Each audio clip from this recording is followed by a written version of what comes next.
네, 안녕하십니까. 오늘 인공지능 윤리 영향평가 프레임워크안을 주제로 해서 말씀을 드릴 정보통신정책연구원 문정욱입니다. 오늘 제가 발표드릴 그 윤리 영향평가 프레임워크안은요, 지난 1년간 저희 키스 내부 연구진 그리고 한국행정학회 홍은영, 박천희 교수 연구팀과 함께 협동 연구의 결과로 내용을 정리해서 발표를 드린다는 것을 말씀을 드립니다. 저는 오늘 프레임워크 개발 추진 배경, 그리고 프레임워크의 그런 핵심적인 내용, 그리고 이 윤리 영향평가를 어떤 방식으로 이제 진행할 것인지 그런 절차에 대해서 좀 간략하게 핵심적 내용 위주로만 좀 말씀을 드리도록 하겠습니다. 여기 오신 분들은 다들 관심이 있으시고 다들 알고 계실 겁니다. 인공지능의 그런 영향력이 사회 여러 분야에 걸쳐서 커지고 있고요. 또 그 양상 또한 그런 불확실성이 크게 이렇게 진전이 되고 있습니다. 인공지능과 관련된 그 여러 석학들은 연이은 경고를 하고 있죠. 제프리 힌튼 교수 같은 경우에도 이 가짜 사진, 동영상 이런 텍스트가 넘쳐나고 종국에 가서는 사람들이 다 무엇이 진실인지 알 수 없을 것이라는 또 우려를 표하기도 하고요. 또 유발 하라리 같은 교수 같은 경우에는 인공지능을 이용해 아이들이 물건을 사도록 조종하기도 하고 더 나아가서는 정치적 또 종교적 신념까지도 주입할 수 있을 것이다 라는 또 우려를 말씀하시기도 합니다. 제가 여기서 장표에서는 가장 최근에 있었던 그런 인공지능에 관련된 좀 엮이는 부정적 그런 사례들을 좀 정리를 해봤습니다. 화면상 맨 오른쪽에 보이는 그림 아마 많이 보셨을 거예요. 기사에도 많이 나왔었기 때문에. 저기가 바로 미국 이제 국방부 펜타곤이고요. 그 건물이 그 옆에가 이제 폭격을 맞아서 불이 나는 그런 겁니다. 물론 이건 가짜 사진입니다. 하지만 이게 SNS를 타고 급속도로 전파를 되는 그런 상황이 있어서 뉴욕 증시가 S&P 500을 포함해서 출렁거리는 그런 경험을 갖기도 했었습니다. 이게 지난 5월달 얘기입니다.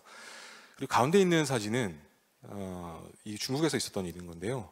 그 친구의 얼굴과 그리고 음성을 이렇게 활용해서 가짜 동영상을 통해서 이제 영상 통화를 해가지고 일명 PC, 금융적인 그런 피싱 사기가 실제로 일어났던 상황입니다. 그래서 아마 우리나라 돈으로 하면 한 8억 정도에 있는데 이제 최종적으로는 1억 2천 정도의 이제 손해를 본 사기를 당한 그런 결과가 좀 되고 있고요. 맨 마지막에 나와 있는 그림은 이제 헐리우드에 있는 그런 배우, 작가들이 동반 파업을 하는 그런 겁니다. 이들의 주장은 뭐냐면 인공지능이 재가공하거나 또는 이렇게 생성하는 그런 컨텐츠가 원래 자기들이 갖고 있는 그런 지적 재산권이라든가 아니면 디지털 초상권을 침해하고 또 더 나아가서는 우리의 생계를 위협한다 이런 요인으로 작동할 수 있다 해서 동반 파업을 한 바가 있습니다. 맷 데이먼 되게 유명한 배우죠. 여기서 적극적인 역할을 한 걸로 기사들이 많이 나와 있습니다. 우리 기업들도 독자적으로 초거대 인공지능 플랫폼을 확보하고요. 또 세계를 향해서 도전하고 있는 그런 상황입니다. 물론 인공지능의 그런 잠재적 위험성이 존재하긴 하지만 또 개발 중단이 아닌 그런 규제책 마련이 합리적인 규제책 마련이 필요하다 이런 지적들 많이 있고요. 스탠포드의 그런 앤드류 교수 같은 경우에도 지속 개발을 추구하면서 이에 맞는 합리적 규제를 동행해야 되지 않겠느냐라고 주장을 하고 합니다. 앞서 우리 김명주 위원장님께서 말씀을 주셨는데요. 유럽 연합 같은 경우에도 EU 법에서 이런 식으로 규제를 하면서 하는 그런 방안을 모색하고 있고 또 10월 말 미국에서도 안전하고 신뢰할 수 있는 그런 인공지능에 대한 행정명령을 발표하고 바이든 대통령이 서명을 했습니다. 이러한 인공지능과 관련된 복잡 다당한 문제들, 윤리적 이슈, 신뢰적 이슈를 이런 문제들 기민하게 대응하고요. 이런 문제에 대해서 그리고 바르게 인공지능을 개발하고 또 활용하고 할 수 있도록 자유규제 체계로서 인공지능 윤리, 신뢰성을 강화할 필요가 있다라는 것이 더 논의가 되고 있는 상황입니다. 이런 배경적 맥락에서 저희는 2020년 말에 발표했던 범국가 차원의 인공지능 윤리 기준을 토대로 해서요. 인공지능 기반의 그런 제품이나 서비스의 그런 편익 또는 그 위험을 식별해서 그에 대한 그런 대응 방안을 제시하기 위한 그런 윤리 영향평가 프레임워크를 연구를 했고 그리고 개발하고 오늘 그 초안을 발표하는 자리가 되겠습니다. 이거는 전체적인 윤리 영향평가 프레임워크의 그런 개요라고 봐주시면 될 것 같습니다. 일단 목적은 무엇보다도 윤리, 신뢰성, 실천을 위한 그런 기업의 자율적인 노력을 지원하는 데 있습니다. 인공지능 기반 제품 서비스의 그런 윤리적 영향을 사전에 평가해봄으로써요.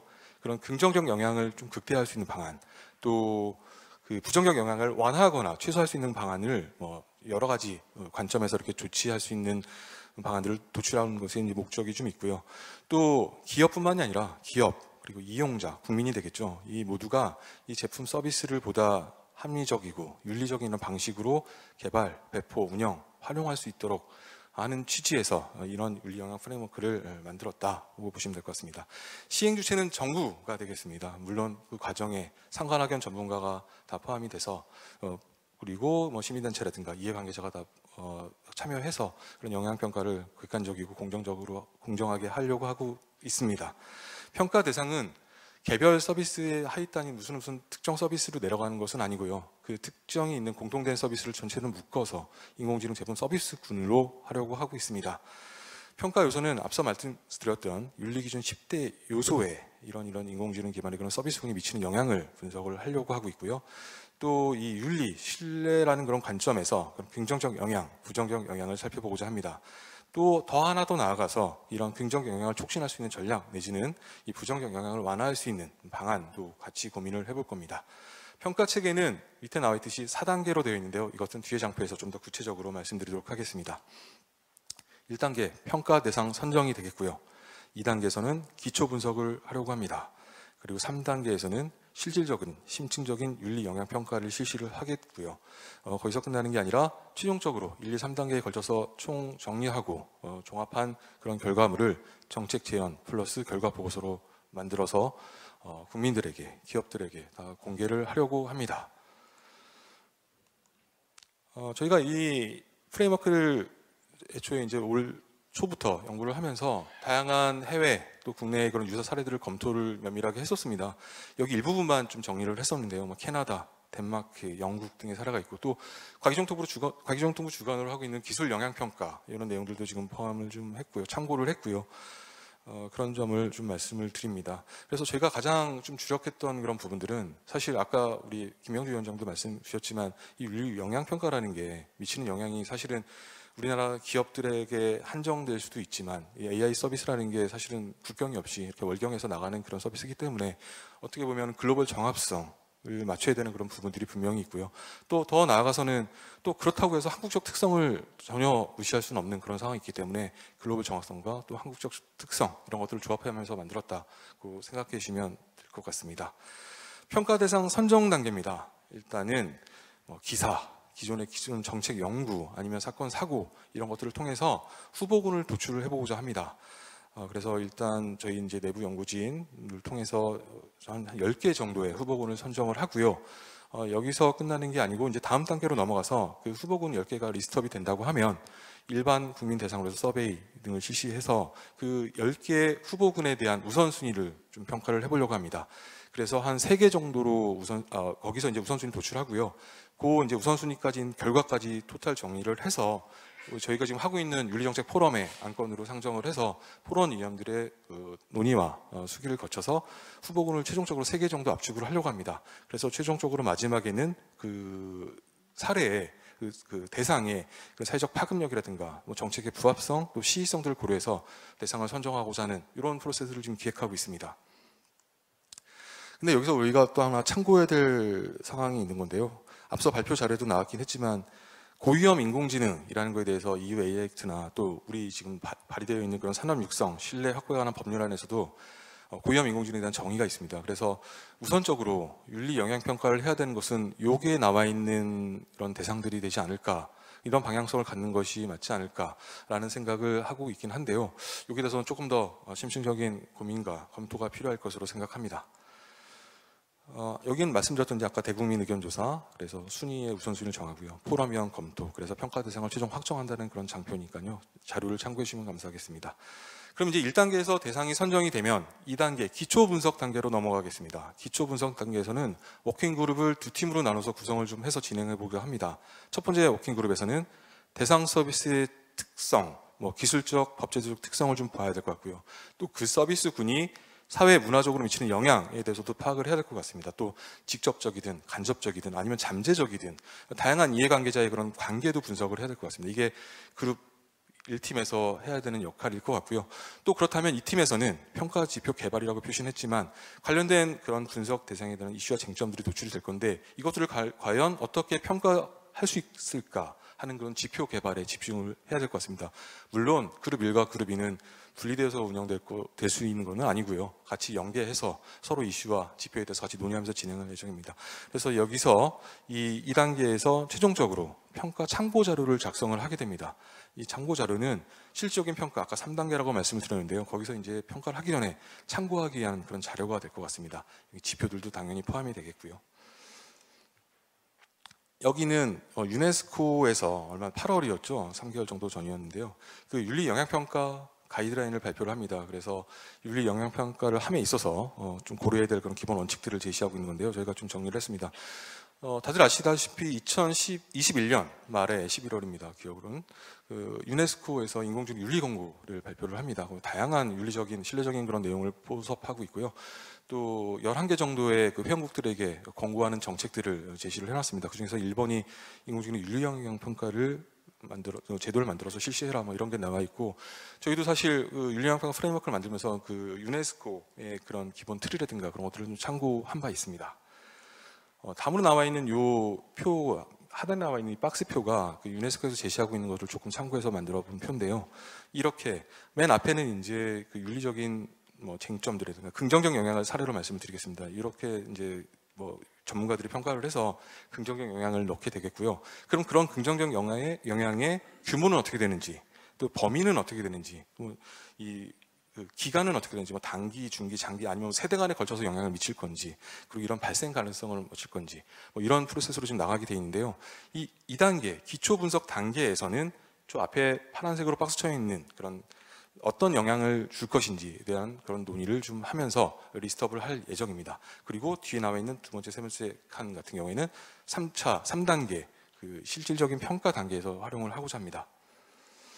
부정 영향도 동일한 방식입니다. 이런 식으로 오픈형 질문을 하고요. 근데 여기는 조금 다른 게 해결 가능성이 있는지, 어느 정도 해결 가능성인지 이런 게 좀 새롭게 들어오고요. 또 해결 가능성이 없다면 그럼 그것들을 곧바로 멈추게 해야 되는지, 아니면은 멈춘다면 그런 논리, 이유, 근거까지도 제시를 하게 하고, 현재 있는 제도로서 이것들을 완화하거나 방지할 수 있을지, 아니면 또 추가적으로 어떤 조치가 필요할지까지도 정리를 하게끔 되어 있습니다. 이게 조금 다른 점이라고 말씀을 드리고요. 이렇게 돼서 이제 2단계 기초 분석 단계가 끝나면 최종적으로 논의했던 것들, 특성, 지표, 그리고 아까 말했던 그런 문항들까지 정리를 해서 3단계 실질적인 영향평가 단계에 참고자료를 작성해서 넘기게 됩니다. 3단계에서는요, 이 평가 과정에서의 그런 절차적 민주성, 포괄성, 그다음에 그 결과에 대한 타당성, 신뢰도를 높이기 위해서 다면적 평가를 시행해보고자 합니다. 일단 당연히 전문가 평가위원단의 정성적, 정량적 평가를 실시하게 되고요. 또 이와 별개로 국민포럼단을 구성해서 정말 일반 국민, 이용자 관점에서 어떤 우려가 있는지 저희가 전문가에서 찾아볼 수 없는 그런 또 모르는 그런 점들을 보고자 합니다. 더 나아가서 세 번째로는 저희가 2주 전에 온라인 소통 채널, 인공지능 윤리 온라인 소통 채널을 오픈을 했습니다. 그래서 거기서 시공간의 제약 없이 국민, 기업, 공공 모두 다 참여해서 자기의 의견을 개진할 수 있는 그런 식으로 해서 의견을 좀 수렴하면서 평가를 진행해 보고자 합니다. 평가위원단은요, 학계, 법조계, 언론, 시민단체 당연히 모든 이해관계자들을 포함한 전문가로 구성을 할 예정이고요. 근데 약간 좀 고민스러운 지점이, 저희가 이제 계속 그 평가 기준을 갖다가 10대 핵심 요건에 맞춘다고 했는데, 이 핵심 요건 전체를 모든 전체 평가위원들이 처음부터 끝까지 다 보는 게 나을 것인지, 아니면 약간 공통성이 있는 그런 핵심 요건 10개를 3개, 3개, 4개 정도로 나눠서 별도로 분과로 이렇게 운영할 것인지에 대해서는 좀 고민스러운 지점이 있습니다. 이건 좀 더 검토가 필요할 것 같고요. 이건 예시로 예를 들어서 인권보장 요건, 저희 핵심 요건 중에 1번입니다. 거기서 이제 긍정적 영향, 부정적 영향에 관련돼서 이렇게 측정 문항을 제시한 거니까 이거는 자료를 좀 참고해 주시면 감사하겠습니다.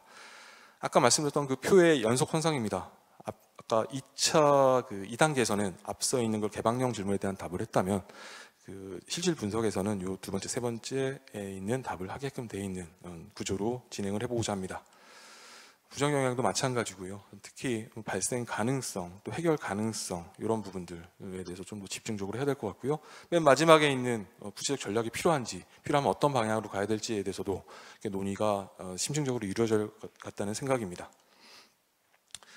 국민포럼단 말씀드렸던 거고요. 근데 여기서 또 이제 적극적으로 참여하시는 그런 분들을 조금 더 선정을 해서 FGI를 좀 실시해서 실적으로 이제 나오지 않는 그런 사각지대의 그런 의견들까지도 한번 수렴을 해보려는 그런 계획을 좀 가지고 있습니다.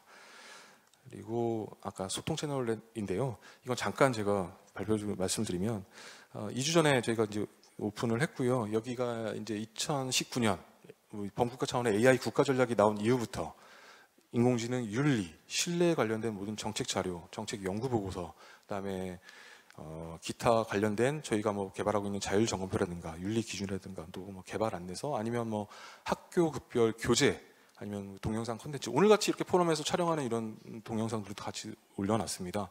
아마 여기 오신 분들은 인공지능 윤리 정책이라든가 신뢰성에 되게 관심이 많은 분들로 생각이 되기 때문에 향후 연구나 개발에 필요한 그런 자료가 있으시면 여기 오셔서 자료를 검색하시면 쉽게 접근이 가능하실 걸로 생각이 듭니다. 하여튼 이 채널을 이용해서 적극적으로 의견을 받겠다 이런 말씀을 드립니다. 그래서 이제 3단계에서 어디서 끝나는 것은 아니고요. 오늘 같은 포맷의 그런 공개정책 세미나라든가 아니면 뭐 공청회 아니면 정책 토론회 등을 열어서 3단계에 걸쳐 있는 그런 영향평가 결과를 같이 공개를 하고요. 거기서도 이제 피드백들이 당연히 나오시겠죠. 그럼 그것들을 최종 반영해서 맨 마지막 4단계에 있는 정책 지원 보고서에 담으려고 하고 있습니다. 4단계 정책 지원 보고서가 되겠고요. 여기서는 또 강조를 좀 드리지만 저희는 부정적 영향만을 보려고 하는 건 아닙니다. 그런 기반의 제품 서비스의 긍정적 영향을 극대화할 수 있는 방안들 또 더 나아가서 잠재적 위험에 따르는 그런 부정적 영향을 최소화하거나 완화할 수 있는 방안들을 갖다가 제도적인 측면, 정책적인 측면, 그리고 관리적인 측면 이렇게 좀 단계를 좀 관점을 좀 구분해서 이런 적절한 조치 방안을 좀 제시를 하려고 하고요.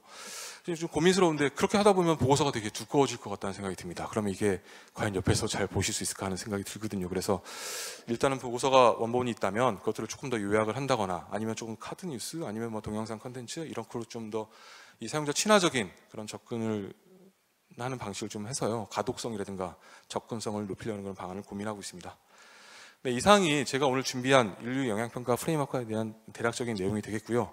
오늘 관련된 내용에 대해서 아마 온라인 청중도 많이 계신 것 같고요. 또 여기 오셔서 또 의견이 있으실 것 같은데요. 여기 ai.kist.rE.kr입니다. 여기 들어오셔서요. 자유롭게 의견 주시면 저희가 최종 발표하기 전에 많이 적극적으로 고려해서 반영토록 하겠습니다. 경청해 주셔서 감사합니다.